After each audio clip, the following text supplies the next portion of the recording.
Welcome to episode 2 as I am with Raenette Lee. This is season 1, episode 2, and this one is going to be about social media and the new age dating, like and how it affects it and everything like that. Um, so basically, it is social media and how it shapes new age love life.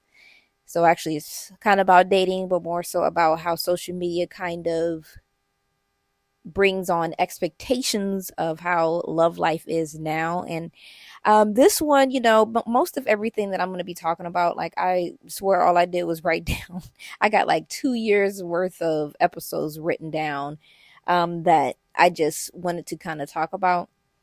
And pretty much with social media, I just believe that it has good and bad to it. Like the good is you can find someone on social media and it actually work and it actually be great. Like God can use it as a tool for you to find the love of your life, essentially, where as they may be across the world. So now you go on social media and now you can find them.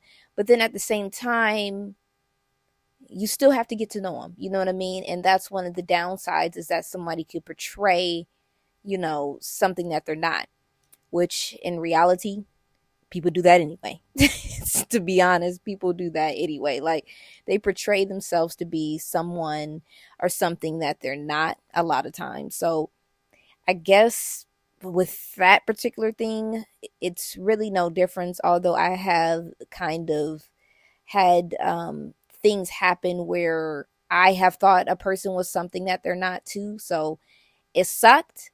But at the same time, whatever, people do it without social media. But one of the other things that I do think that kind of shapes, how the new age love goes with social media, or how it's kind of shaped, is that everybody tries to present picture perfect on social media. Like they really be miserable in real life, but then they try to portray themselves to really be happy in real life, which in a sense, I guess that is also something that, people can do that without social media too. So, yeah. I just think that social media kind of puts pressure on relationships to be a certain way, even though they're not. Sometimes even like covering up the like the wounds that you have in your relationship just for a picture or just for this and that, instead of addressing them sometimes. And it also has people thinking that a relationship should be a certain way. And if theirs is not, then something's wrong with them, and that is one of the things that I can say that is bad about it. Um, because back in the day when there was no social media, all you had for comparison is who's around you. Now you have millions and billions of people to compare your relationship to. And that's something that can be hard, especially on certain people's partners, whether it be a man who sees that somebody else's wife is doing this and this and this, and now you're putting that pressure on your partner to do that, or a woman that's like, well, Bethany's husband does this, and you really don't even know Bethany or how the relationship really goes, but or what she's enduring in that relationship to where he might be doing certain things. Like, you don't know, like somebody could be getting flowers every day, but high, like low key, their partner is like basically cheating on them every day. And that's why he's sending flowers, not really that he's just giving flowers. And she might not even know he's cheating on them either. It just may be a way of him sending it to her because he feels guilty. So you don't ever really know. So the comparison thing can really be a thief of joy, in a relationship, when you think your partner's supposed to do this or do that, or for instance, a lot of us have to start from the bottom.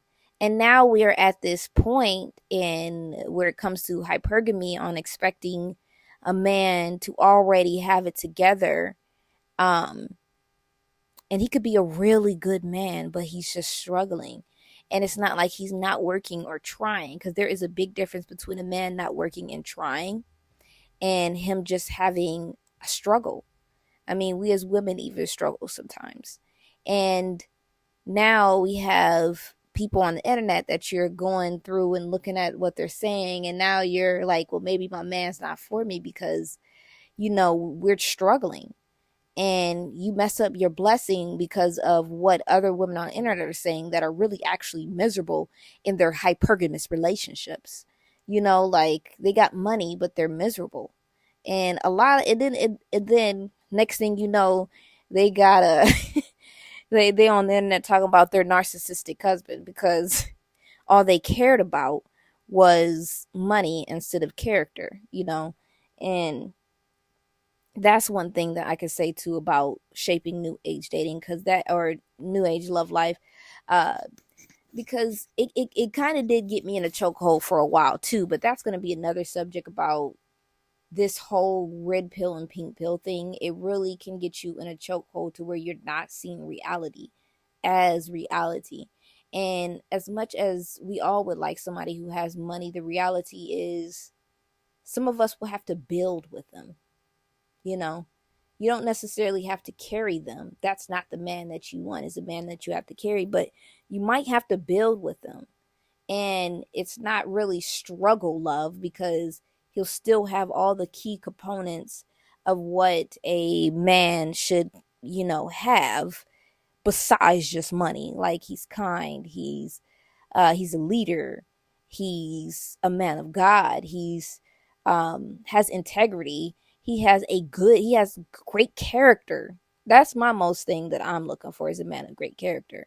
And so when we get on the internet and they're telling you what a man should have, you kind of get confused, and then you get a man and you're like, okay, he's got money, a lot of money, but I'm not happy. And I have to deal with all of these other things, like, because most of these men in the red pill, they think that they should have multiple women. They have to deal with all these things that you really shouldn't have to deal with, honestly. So some of us might have to build, and now we're in that era where we feel like they should already have. And some of us don't even have. I do kind of feel like some women who are have built a business from ground up, um, do kind of have more of a right to kind of demand, or not demand, but kind of want someone that is on their level financially. But at the same time, I don't know. I just feel like I kind of do feel like they have more of it. But some of us have never even built a business, and yet we want a man to already have his stuff together. Like it's just so easy, and we know we could do it. So yeah, that's one thing about social media and new age dating that I would have to say that some of us are definitely that some of us, it definitely has us in a chokehold where we're not looking at reality. And that's the main thing that I would say with social media, is that it takes away reality and it's this fantasy. Like I feel like social media is a very, very much so fantasy world. And the thing about it is, we're on these apps and on social media more than we're even in real life, let's be honest. And then we go to sleep. Like literally, we're probably all, unless we make a point to never make any of these social media pages, we're mostly all on these apps all day, barely in reality. You know, I could be sitting with friends and I'm in the middle of talking and they'll pull out their phone and just get on their phone. You know what I mean? So we're so invested in fantasies more than reality. So we think a relationship's going to be a fantasy, and it's not. Like I wish, you know what I mean? I really do wish sometimes relationships would be a fantasy, but at the same time, there would be no growth within us if we just were in a fantasy. Because relationships really bring out who you really are. They really do bring out all your ugly traits and all your beautiful traits, but they will bring out all of your ugly traits. when I was married, I can definitely say that that is the case, especially in marriage. Like I would like to say that person is bad, bad, bad, bad, bad. Um, but I can't really say that I was all good. You know, like, and sometimes even in order to stay in these toxic relationships, I don't really think many of us can remain good, you know. But that is the thing about social media, is that it's just a fantasy. It's not reality. It's not what's really going on, you know, in real life, and how even some of the healthiest relationships are even um are what word am I looking for? Like how some of the healthiest relationships even work, you know? Like, and sometimes when we get caught up in that, we could prematurely actually leave something that was good for us. Not saying they all are, because some of us really did leave because it's toxic and it was meant for us to leave. But it can really make us not want to stay because the honeymoon stage is over and we're bored. You know what I mean? Like, and not saying everything bored is healthy, but um being bored is really not that much of a reason to leave a relationship. It's really not. And sometimes if we're bored, maybe we need to check us rather than think that there's something wrong in the relationship. Maybe it's time to do a self assessment. And maybe looking at social media every day has had you think that a relationship should be a certain way, because you might see a couple that's always doing this or doing that. Um, and you really don't know what they've done to get there or where they came from. Heck, they might even have already had, family money, and you two have to start from scratch and start from somewhere. I really don't think financial is a reason to even leave a relationship unless they're not helping. Like, one of the reasons why I left mine is because I didn't feel like I had the proper amount of help. That's one of the reasons. Not all of them, but I didn't feel like I had the proper help. And I kind of feel like if there was more love in the situation, I'd be stressed, yes, but at least I'd have like a fulfillment in some other way, something else to look forward to since we were struggling, But nowadays things are so surface level. That's where we've taken it on social media, is just about money and needing their man to provide their wants more than just their needs. And I think that is one of the things that's really got the dating world in a chokehold right now. And let's talk with the men. One of the things that I think with men that's really got men in a chokehold right now is sex and how a woman looks. Because that's what you're seeing all day. You see women that look a certain aesthetic. So you're like, why I gotta have my woman like this?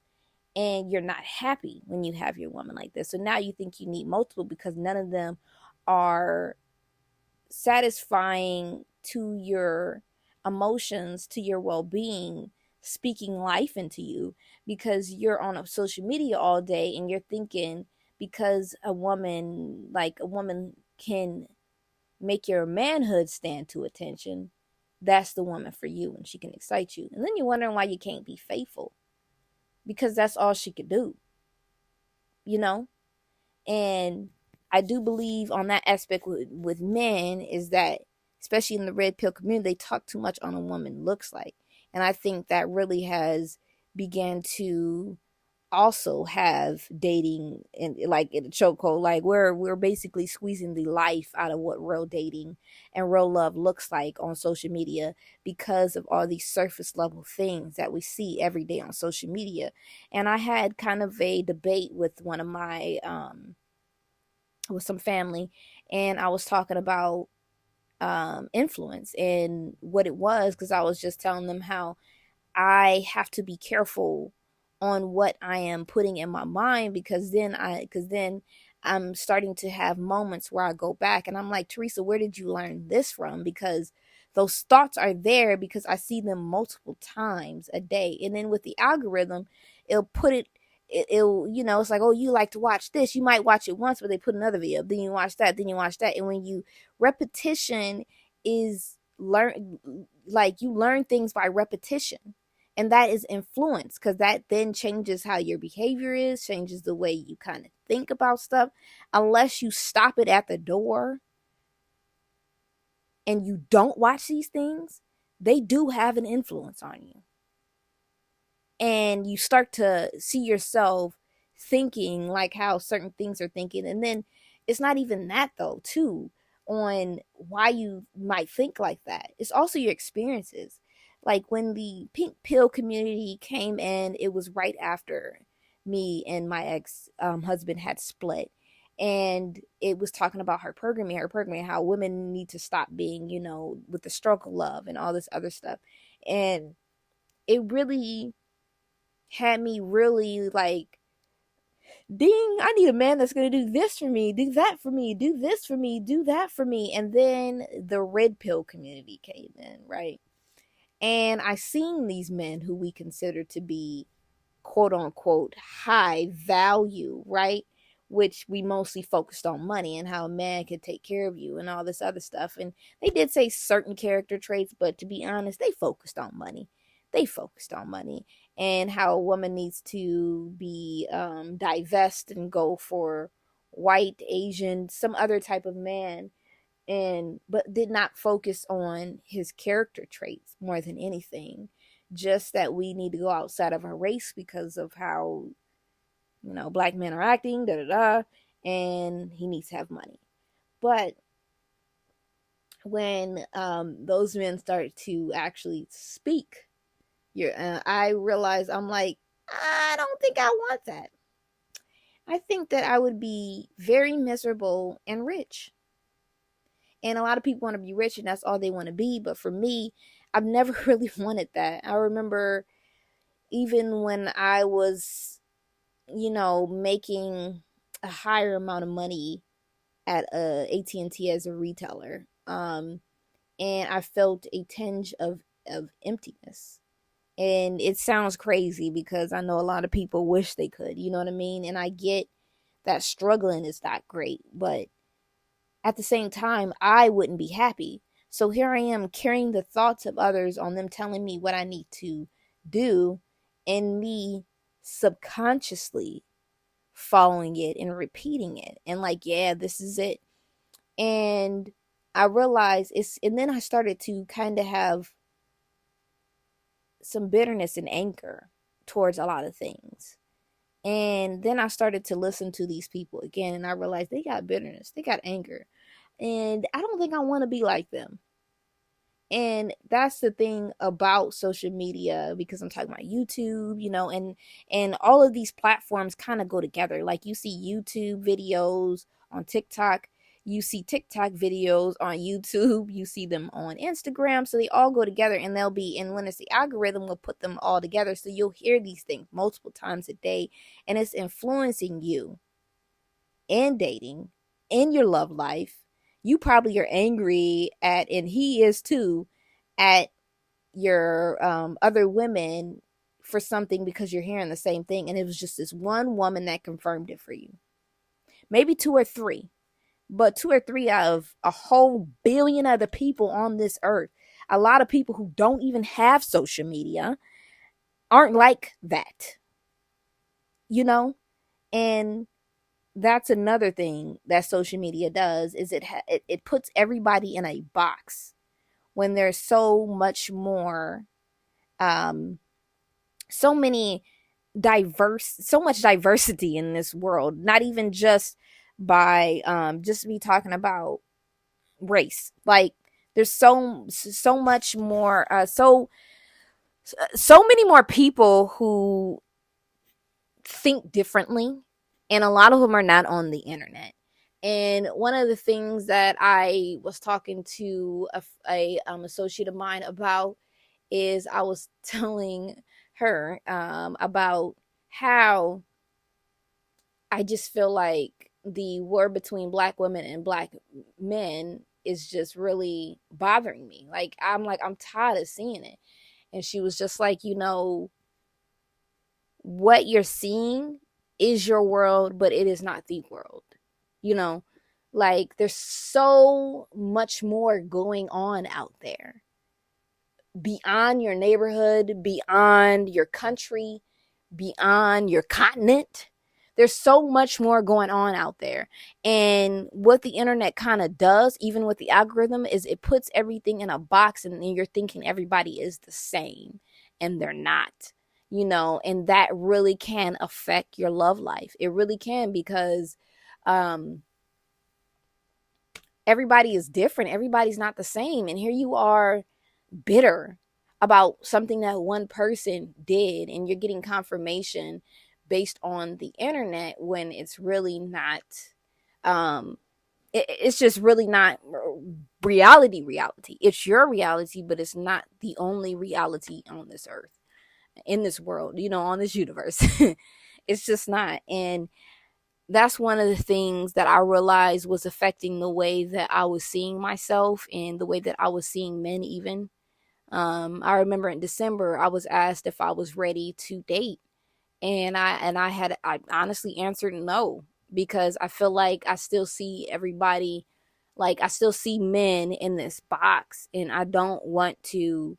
If God brings me the man for me, I do not want to throw that all on him, because he does not deserve that, especially if he's not even thinking in that way.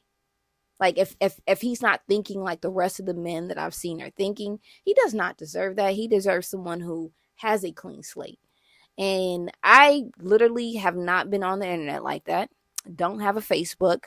God just now told me to start this podcast, and I just kind of feel like um I'm a little bit more closer to being able to date now. But then I had to say honestly, I just have a wrong outlook about men, and it's because I was listening to those podcasts, and it's poisoning. Like, you don't realize that not only liquid can be poisoning, people's what you listen to every day can be poisoning to your mental health, your well-being, your brain, the way that you see relationships. So, and that's a big point with social media, is that factor that sometimes it could be poisoning depending on, if you're listening to certain things.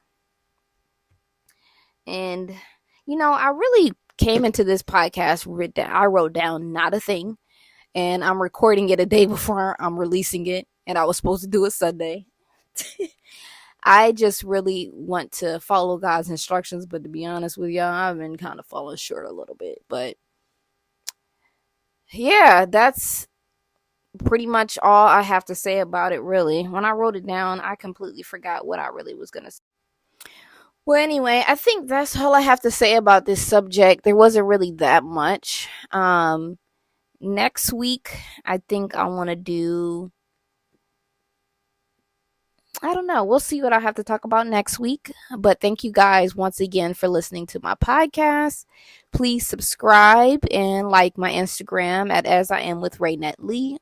And yeah, make sure to hit the notification bell so that you're notified when I do release another one. And for everybody who has supported me so far, I really do love you guys and I appreciate you. You have no clue. This is very much so hard for me to put myself out there like that, because I talk a lot all the time, but I knew I wanted to do a podcast, but I was just nervous and scared nobody would watch it or listen to it. And God just said, put it out there anyway. And hopefully I will be keeping these videos so my daughter can listen to them as well in like 13 plus years. And she can hear me rant and rave and maybe get some good advice or something like that from it. So that's why I'm really putting it out, because I really would love for her to hear these later on. But thank you guys for listening, and you have a good one. God bless. Mwah.